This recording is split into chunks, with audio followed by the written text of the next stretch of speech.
Hello everyone, welcome back to civil engineering minds. तो आज हम सॉम का चैप्टर 2 स्टार्ट करने जा रहे हैं, that is simple stress strain and elastic constants. ठीक है, इससे पहले हमने चैप्टर 1 कंप्लीट किया। ठीक है, तो स्टार्ट करते हैं। स्ट्रेस स्ट्रेन पढ़ने से पहले हमें पता होनी चाहिए लोड के बारे में। ठीक है, हम लोड स्टार्ट करते हैं। लोड क्या क्या होता है? All the force acting on a body. ठीक है, सपोज मैंने पेन इस पेज पे रखा तो इस पे एक फोर्स आ गया, तो एक लोड आ गया। इसकी वेट की वजह से इस पे लोड एक्ट हुआ। ठीक है, तो इसी को हम लोड बोलते हैं। जो इसका यूनिट है दैट इज न्यूटन या किलो न्यूटन। ठीक है, अब टाइप्स ऑफ लोड क्या है? हम लोड को 3 कैटेगरीज में डिवाइड करते हैं: load with respect to time, load with respect to distribution and load with respect to direction. ठीक है, 3 प्रकार के लोड है: with respect to time, with respect to distribution and with respect to direction। ठीक है, तो स्टार्ट करते हैं with respect to time। Load with respect to time में हमें 2 लोडिंग आती है, दैट इज स्टैटिक लोड या डायनामिक लोड। ठीक है, अब स्टैटिक क्या होता है? जैसे नाम से ही पता चलता है कि स्टैटिक एक ही जगह है।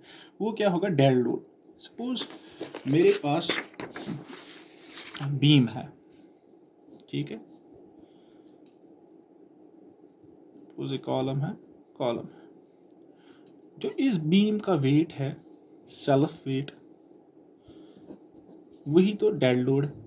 ठीक है, इसी को हम बोलते हैं स्टैटिक लोडिंग, मतलब जो चेंज नहीं हो जाती है, फिक्स्ड होती है। ठीक है, दूसरा होता है that is dynamic load.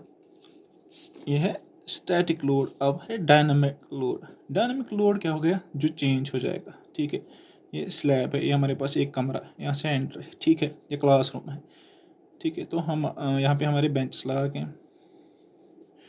Benches जो है ये फिक्स्ड है, डेड लोड है, लेकिन हम क्लास में हर रोज़ जाते हैं। ठीक है, अभी आज 20 बंदे 20 स्टूडेंट्स हैं। ठीक है, कल 19 आएंगे, परसों वापस 20 आएंगे, तो ये वेरी हो जाता है। ठीक है, तो ये डायनेमिक लोड है, ये लाइव लोड है, जो मतलब वेरी हो जाता है विद रेस्पेक्ट टू टाइम। और डेड लोड क्या होता है? ये फिक्स रहता है, ये चेंज नहीं होता है। ठीक है, दूसरा आता है load with respect to distribution. अब load with respect to distribution में भी 3 है।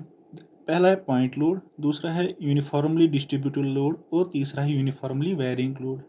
UDL means uniformly distributed load, and third one is UVL, uniformly varying load. पहला है पॉइंट लोड। ऐसे ही हम लेंगे बीम, यहाँ पे कॉलम है। ठीक है, सिंपली सपोर्टेड बीम है। ठीक है, तो यहाँ पे एक बंदा खड़ा हो गया। ठीक है, सपोज इसकी वजह से यहाँ पे एक कंसंट्रेटेड लोड आ गया, जिसको हम बोलेंगे पॉइंट लोड। मीन्स कि एट अ पॉइंट, या हम कुछ एक चीज़ यहाँ पे खड़ा रखेंगे, लेकिन वो एक ही जगह पे वो लोडिंग होगी, तो उसी को हम पॉइंट लोड बोलेंगे। ठीक है, अब है यूनिफॉर्मली डिस्ट्रीब्यूटेड लोड। अब यही बीम है हमारे पास। ठीक, तो यहाँ पे हमने ब्रिक्स रखे, ब्रिक वर्क की हमने। ठीक है, तो ब्रिक वर्क जो हम करते हैं, अभी कमरे की ब्रिक वर्क करेंगे इस बीम के ऊपर। ठीक है, तो ये क्या हो गई?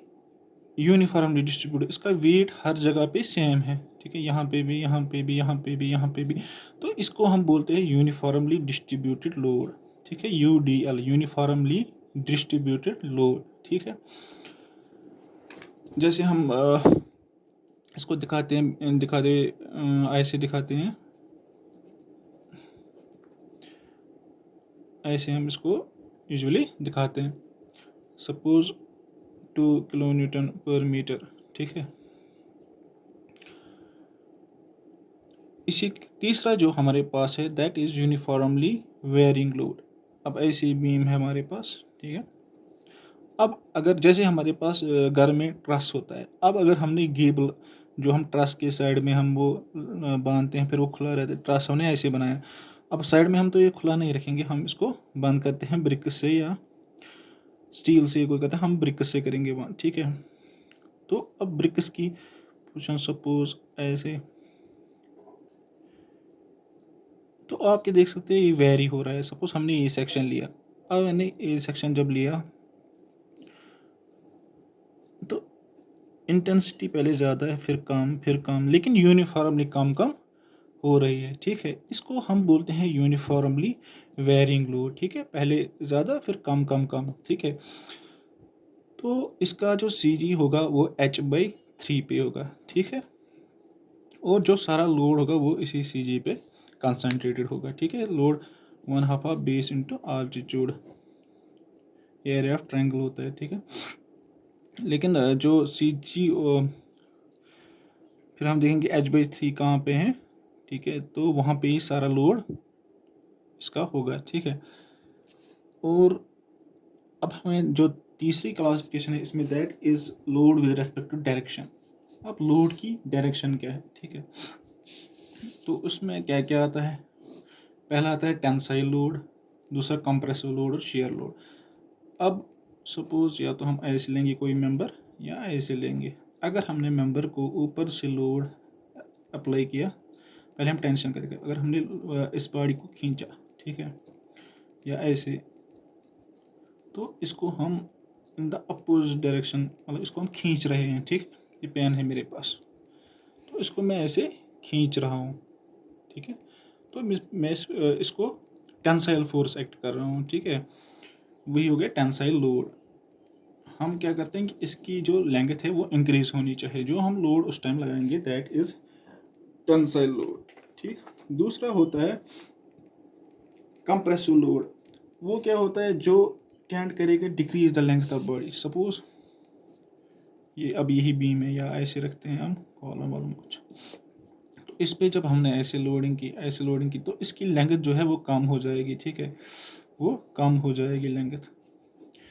तो ये किसकी वजह से आएगी, जिसकी वजह से कम लेंथ होगी उसको हम बोलते हैं कंप्रेसिव लोड। कंप्रेसिव लोड जैसे नाम से ही पता चलता है। तीसरा आता है शियर लोड। शियर लोड क्या होता है, मतलब सपोज मेरे पास एक बॉडी फिक्स्ड, इस पे हम एक लोड अप्लाई करेंगे ताकि ये मूव हो जाए, ठीक है। लेकिन ये फिक्स्ड है नीचे से, इसमें शियर स्ट्रेन आता है, ठीक है, डिफॉर्म होता है ऊपर से। तो यहाँ पे कुछ एंगल से मूव हो गया, ठीक है। अब जो ये वाला फोर्स है या लोड है, इसको हम बोलते हैं shear load. The load which tend to slide one face of the body related to other are known as shear load, ठीक है। अब शेयर लोड, अब जैसे मेरे पास, अब मैं दूसरी एग्जांपल लूँगा।